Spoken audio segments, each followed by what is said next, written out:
ओम शांति। संपूर्ण पवित्र है संस्कार मिलान करिवार आसंत जोग अभ्यास करिवा। मो आत्मा एक सुंदर अलौकिक जीवन यात्रा रे यात्री अटे। मोर जीवन हेउची जोगी जीवन।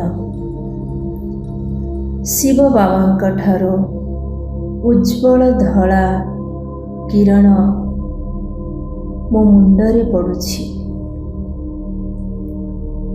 मो अनुभव करुछि यही पवित्र शक्ति धीरे धीरे मो शरीर रे व्यापी जाउछि।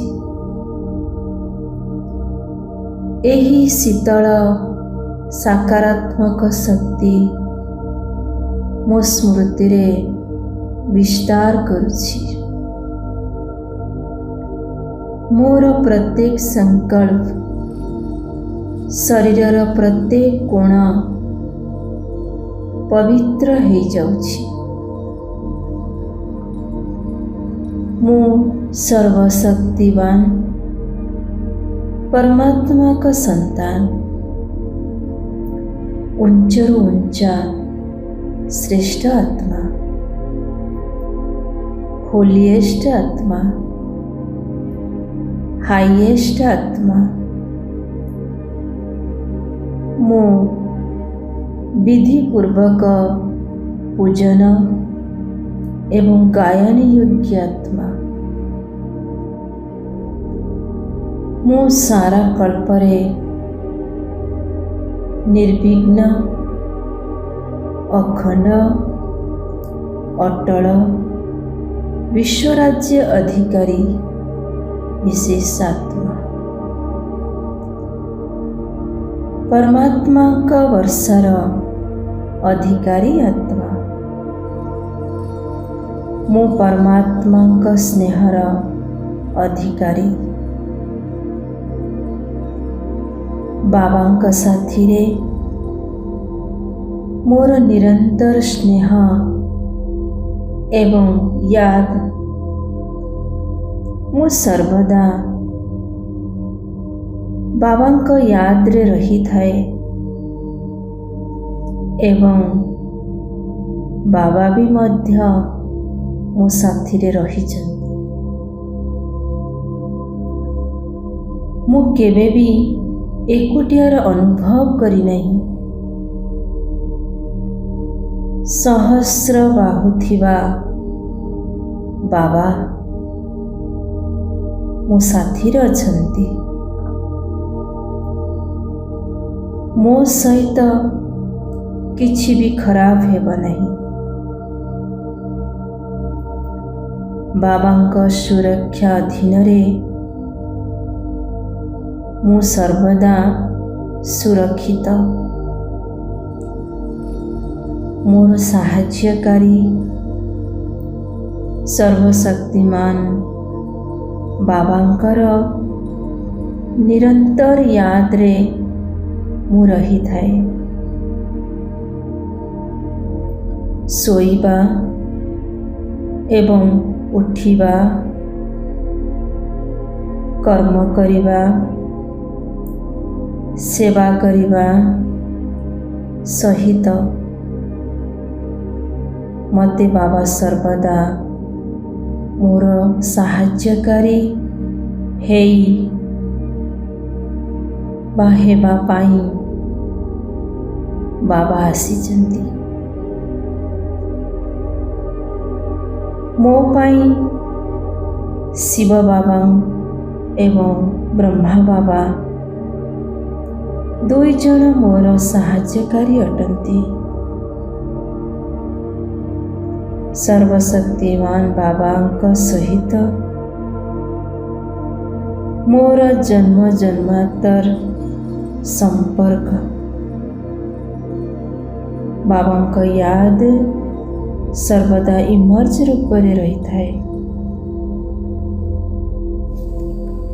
इमर्ज रूपर स्मृति ही मते सर्वदा ଆତ୍ମିକ ନଶା, ଶକ୍ତି, ସହଯୋଗ, ସଫଳତା ସବୁବେଳେ ଜାରି ରହିଥାଏ। ବାବା ମୋତେ ହୋଲି ଅଂଶ କରିଦେଲେ। ବର୍ତ୍ତମାନ ସମୟ ସମାପ୍ତ ହେବାକୁ ଯାଉଛି। ତେଣୁ ମୋର ପ୍ରତ୍ୟେକ ସଂକଳ୍ପ ପବିତ୍ର ଅଟେ। ସମ୍ପୂର୍ଣ୍ଣ ଶୁଦ୍ଧ ମନ ହେବା କାରଣରୁ ବାବା ଯେମିତି ବି ହୁଅନ୍ତୁ ବା ଯେଉଁଭଳି ହୁଅନ୍ତୁ, ମୁଁ ସେଇଭଳି ବାବାଙ୍କୁ ମନେ ପକାଇଥାଏ। ମୁଁ ସମ୍ପୂର୍ଣ୍ଣ ଶୁଦ୍ଧ ହେବା ଦ୍ୱାରା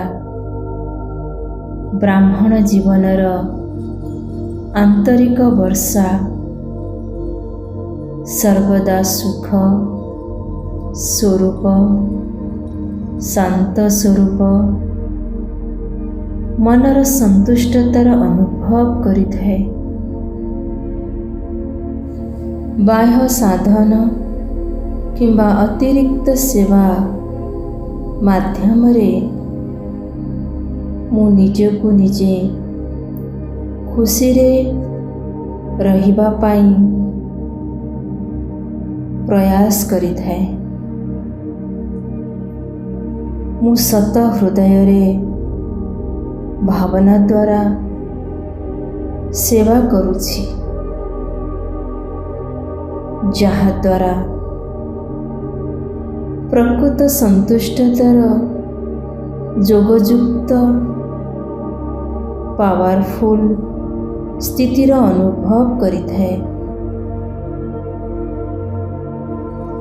ମୁଁ ମନ, ବଚନ, କର୍ମ ପବିତ୍ରତା ଦ୍ୱାରା ଜମାର ଖାତାକୁ ଉନ୍ନତି ଆଡ଼କୁ ବଢ଼ାଉଥିବା ଏକ ବିଶେଷ ଆତ୍ମା।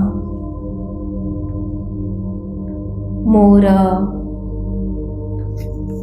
ନୟନରୁ ପବିତ୍ରତା, ଶବ୍ଦରେ ମଧୁରତା, କର୍ମରେ ସନ୍ତୁଷ୍ଟତା, ଭାବନାରେ ଶୁଭ ଭାବନା, ଆତ୍ମିକ ଭାବନାକୁ ଅନୁଭବ କରିଥାଏ। ଅପବିତ୍ରତାର ଅଂଶକୁ ଜାଳି ଦେଇ ପବିତ୍ର ହେଇ ସଂସ୍କାର ଗୁଡ଼ିକର ମଙ୍ଗଳ ମିଳନ ମନାଉଥିବା ହୋଲିଏଷ୍ଟ ଆତ୍ମା ମୁଁ। ଗୁଣର ଭାଇବ୍ରେସନ୍ ବିସ୍ତାର କରୁଥିବା ଗୋଲାପ ଜଳ ପ୍ରତ୍ୟେକ ଆତ୍ମା ଉପରେ ପକାଉଛି। ଏହାକୁ ବହୁତ କାଳରୁ ପୁରୁଷାର୍ଥ କରୁଛି କି ମୁଁ ବହୁତ କାଳର ଅଭ୍ୟାସ ଦ୍ୱାରା ଅନ୍ତ ସମୟର ଧୋକାରୁ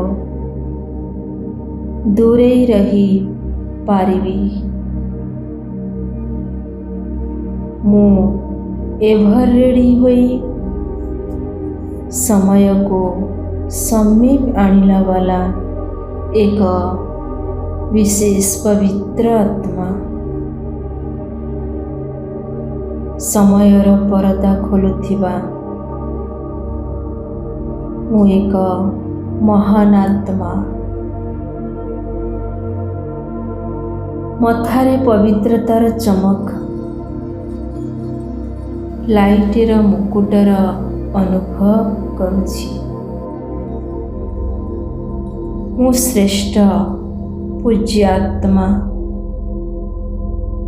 ଏହି ସ୍ଥିତି ଦ୍ୱାରା ମୁଁ ଯୋଗଯୁକ୍ତ ହେଇ ପ୍ରତ୍ୟେକ କର୍ମ କରୁଛି।